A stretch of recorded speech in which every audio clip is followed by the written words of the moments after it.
हर हर महादेव। नमस्कार आप सभी को। मैं हार्दिक आप सभी का स्वागत करता हूँ हमारे इस YouTube चैनल पर जिसका नाम है धर्म रक्षणा। अनंत काल से सनातन धर्म अपने इतिहास और उसकी विशेषताओं के लिए जग प्रसिद्ध है।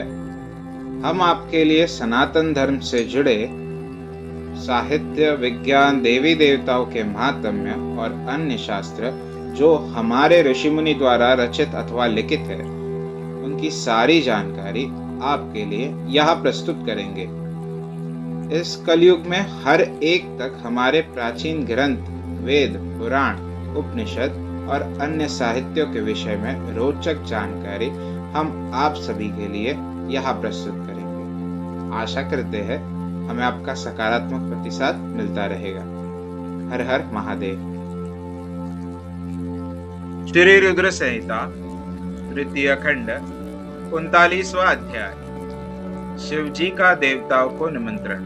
नारद जी बोले, हे महाप्राज्ञ, हे विधाता, आपको नमस्कार है। आपने अपने श्रीमुख से मुझे अमृत के समान दिव्य और अलौकिक कथा को सुनाया है। अब मैं भगवान चंद्रमौली के मंगलमय वैवाहिक जीवन का सार सुनना चाहता हूँ, जो कि समस्त पापों का नाश करने वाला है। भगवान, कृपा कर मुझे यह बताइए कि जब शैलराज हिमालय द्वारा भेजी गई लग्न पत्रिका महादेव जी को प्राप्त हो गई तो महादेव जी ने क्या किया?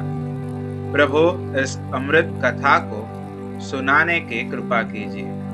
ब्रह्मा जी बोले, हे मुनि श्रेष्ठ नारद, लग्न पत्रिका को पाकर भगवान शिव ने मन में बहुत हर्ष का अनुभव किया। लग्न पत्रिका लेकर आए शैलराज के बंधु बांधव का उन्होंने यथा योग्य आदर सत्कार किया। तत्पश्चात उन्होंने उस लग्न पत्रिका को पढ़कर स्वीकार किया तथा पत्रिका लेकर आए हुए लोगों को आदर सम्मान से विदा किया।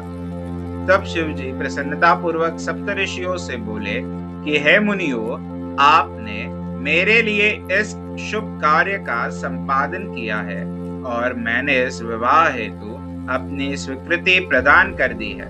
अतः आप सभी मेरे विवाह में सादर आमंत्रित है। भगवान शिव के शुभ वचन सुनकर ऋषिगण बहुत प्रसन्न हुए और उनको आदर पूर्वक प्रणाम करके अपने धाम को चले गए। जब ऋषिगण कैलाश पर्वत से चले गए तब भक्तवत्सल भगवान शिव ने तुम्हारा स्मरण किया। तुम अपने सौभाग्य की प्रशंसा करते हुए तुरंत उनसे मिलने उनके धाम पहुंच गए। शिव जी के श्री चरणों में तुमने मस्तक झुकाकर प्रणाम किया और वहां हाथ जोड़कर खड़े हो गए। भगवान शिव बोले, हे नारद, तुम्हारे दिए गए उपदेश से प्रभावित होकर ही देवी पार्वती ने घोर तपस्या की और उससे प्रसन्न होकर मैंने उन्हें अपनी पत्नी बनाने का वरदान दे दिया है। पार्वती की भक्ति ने मुझे वश में कर लिया है। अब मैं उनके साथ विवाह करूंगा। सप्तऋषियों ने शैलराज हिमालय को संतुष्ट कर इस विवाह की स्वीकृति प्राप्त कर ली है और हिमालय की ओर से लग्न पत्रिका भी आ चुकी है। आज से 7वें दिन मेरा विवाह का दिन सुनिश्चित हुआ है। इस अवसर पर महान उत्सव होगा। अतः तुम श्री हरि, ब्रह्मा, सब देवताओं, मुनियों और सिद्धों को मेरी ओर से निमंत्रण भेजो और उनसे कहो कि वे लोग उत्साह और प्रसन्नता पूर्वक सज धज कर अपने अपने परिवार के साथ सादर मेरे विवाह में पधारे। नारद, भगवान शिव की आज्ञा पाकर आपने हर जगह जाकर आदर पूर्वक सबको इस विवाह में पधारने का निमंत्रण दे दिया। तत्पश्चात भगवान शिव के पास आकर उन्हें सारी जानकारी दे दी। तब भगवान शिव भी आदर पूर्वक सब देवताओं के पधारने की प्रतीक्षा करने लगे। भगवान शिव के सभी गण संपूर्ण दिशाओं में नाचने गाने लगे। सभी और उत्सव होने लगा। निमंत्रण पाकर अति प्रसन्नता से सज धज कर भगवान श्री हरि विष्णु भी श्री लक्ष्मी और अपने दलबल को साथ लेकर कैलाश पर्वत पर जा पहुंचे।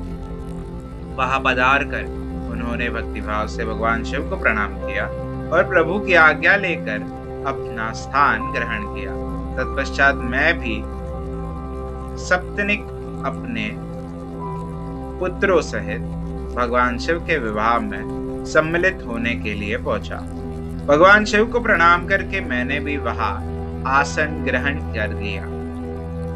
इसी प्रकार सब देवता, देवराजेंद्र आदि भी अपने अपने गणों एवं परिवारों के साथ सुंदर वस्त्रों और बहुमूल्य आभूषणों से शोभायमान होकर वहां पहुंच गए। सिद्ध, चारण, गंधर्व, ऋषि, मुनि सब सहर्ष विवाह में सम्मिलित होने के लिए कैलाश पर पहुंच गए। अप्सराएं नृत्य करने लगी और देव नारियां गीत गाने लगी। त्रिलोकीनाथ भगवान शिव ने स्वयं आगे बढ़कर सभी अतिथियों का सहर्ष आदर सत्कार किया। उस समय कैलाश पर्वत पर बहुत अनोखा और महान उत्सव होने लगा। सभी देवगण हर कार्य को कुशलता के साथ संपन्न कर रहे थे, मानो उनका अपना ही कार्य हो। प्रसन्नता पूर्वक सातों मातृकाएं शिव जी को आभूषण पहनाने लगी। लोकोचार रीतियां करके भगवान शिव की आज्ञा से श्री विष्णु आदि सभी देवता वर यात्रा अर्थात बारात ले जाने की तैयारी करने लगे। सातों माताओं ने भगवान शिव का श्रृंगार किया। उनके मस्तक पर तीसरा नेत्र मुकुट बन गया। चंद्रकला का तिलक लगाया गया। उनके गले में पड़े दोनों सांपों को उन्होंने और ऊंचा कर लिया और वे इस प्रकार प्रतीत होने लगे मानो सुंदर कुंडल हो। इसी प्रकार सभी अंगों पर सांप लिपट गए जो आभूषण की सी शोभा देने लगे। सारे अंगों पर चिता की भस्म रमा दी गई। वह चंदन के समान चमक उठी। वस्त्र के स्थान पर सिंह तथा हाथी की खाल को उन्होंने ओढ़ लिया। इस प्रकार श्रृंगार से सुशोभित होकर भगवान शिव दूल्हा बनकर तैयार हो गए। उनके मुखमंडल पर जो आभा सुशोभित हो रही थी उसका वर्णन करना कठिन है।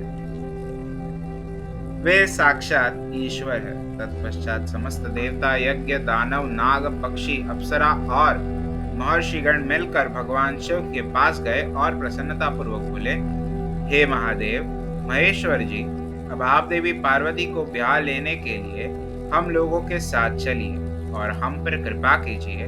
तत्पश्चात क्षीर सागर के स्वामी श्री हरि विष्णु भगवान शिव को आदर पूर्वक नमस्कार कर बोले, हे देवाधिदेव महादेव, भक्तवत्सल, आप सदैव ही अपने भक्तों के कार्य को सिद्ध करते हैं। हे प्रभु, आप गिरिराज नंदिनी देवी पार्वती के साथ वेदों तक रीति से विवाह करिए। आपके द्वारा उपयोग में लाई जाने वाली विवाह रीति ही जगत में विवाह रीति के रूप में विख्यात होगी। भगवान, आप कुल धर्म के अनुसार मंडप की स्थापना करके इस लोक में अपने यश का विस्तार कीजिए। भगवान विष्णु के ऐसा कहने पर महादेव जी ने विधि पूर्वक सब कार्य करने के लिए मुझ ब्रह्मा से कहा। तब मैंने श्रेष्ठ मुनियों कश्यप, अत्रि, वशिष्ठ, गौतम, भागुरी, गुरु, कणव, बृहस्पति, शक्ति, जमदग्नि, पराशर, मार्कंडे, अगस्त्य, चैवन, गर्ग, शिलापाक, अरुणपाल, अकृतश्रम, शिलाद, दधीची, उपमन्यु, भरद्वाज, अकृतव्रण, पिप्लाद, कुशिक, गौत्सह तथा शिष्यों सहित व्यास आदि उपस्थित ऋषियों को बुलाकर भगवान शिव की प्रेरणा से विधिपूर्वक अभ्युदय कर्म कराया। सबने मिलकर भगवान शंकर की रक्षा विधान करके ऋग्वेद यजुर्वेद द्वारा स्वस्ति वाचन किया। फिर सभी ऋषियों ने सहर्ष मंगल कार्य संपन्न कराए। तत्पश्चात ग्रहों एवं विघ्नों की शांति हेतु पूजन कराया। इन सब वैदिक और अलौकिक कर्मों को विधिपूर्वक संपन्न हुआ देखकर भगवान शिव बहुत प्रसन्न हुए। तब भगवान शिव हर्षपूर्वक देवताओं और ब्राह्मणों को साथ लेकर अपने निवास स्थान कैलाश पर्वत से बाहर आए। उस समय शिवजी ने सब देवताओं और ब्राह्मणों को आदरपूर्वक हाथ जोड़कर नमस्कार किया। चारों ओर गाजे बाजे बजने लगे। सभी मंत्रमुग्ध होकर नृत्य करने लगे। वहां बहुत बड़ा उत्सव होने लगा। अध्याय 39वां समाप्त। हमारे कार्य की सराहना करते हुए इस YouTube चैनल को सब्सक्राइब करें, वीडियोस को शेयर करें और लाइक करें। हमारे कार्य मानव जाति के हित हेतु अधिकांश मानव जाति तक पहुंचाने में हमारी सहायता करें। भविष्य में हमारे सनातन धर्म के विषय में अधिक जानकारी प्राप्त करने हेतु हमारे साथ बने रहे इस YouTube चैनल पर, जिसका नाम है धर्मो रक्षणा। धर्मो रक्षति रक्षितः। हर हर महादेव।